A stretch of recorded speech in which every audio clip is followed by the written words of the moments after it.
Nesta aula, nós vamos aprender a criar as break lines. As break lines são linhas que delimitam a triangulação da superfície em certos casos, como por exemplo uma rua. Quando você insere uma break line, ela vai impedir que o Civil 3D gere a triangulação através dela, como neste caso aqui. A triangulação foi criada em volta da break line, porém dentro dela não.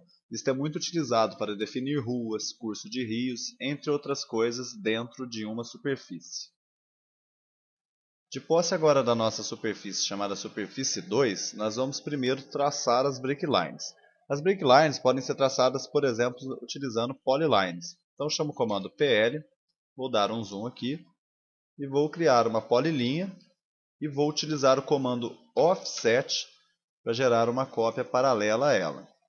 Assim que eu criar o comando offset, eu vou ter aqui uma break line, e nós vamos impedir que essas curvas de níveis que estão aqui dentro do nosso local aqui delimitado pelas break lines sejam criadas. Então a triangulação vai ser criada toda externamente aqui.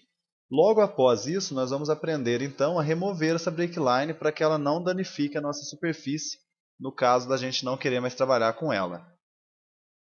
Agora que a gente já tem as polilinhas delimitadas, nós vamos ter que transformá-las em break lines. Então eu venho aqui, adicionar break line, coloco uma descrição, rua 1, tipo padrão mesmo, e vou clicar em OK. O que vai acontecer é que quando eu clicar nessas duas linhas que estão aqui, essas curvas de nível que estão passando aqui dentro, elas não serão mais criadas e esse local não vai fazer parte da superfície. Esse local interno aqui vai ser criado contornos em volta deles. Vamos ver o que acontece?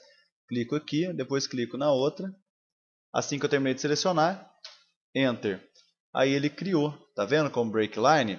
Aqui dentro não tem mais nenhum contorno, ó. Então ele trabalhou com a superfície externa, transformando as curvas de nível que estão fora, porém ele não inseriu nenhum contorno aqui dentro. Essa é a função da break line. Nesta aula nós aprendemos a aplicar uma ferramenta chamada break lines. As break lines impediram, por exemplo, que nesta superfície a triangulação cruzasse essa área delimitada por elas. Esta ferramenta é extremamente importante para quem busca precisão em suas superfícies, pois você poderá inserir exatamente os eixos de rua, talvegs e taludes que você possa vir a possuir em seu projeto.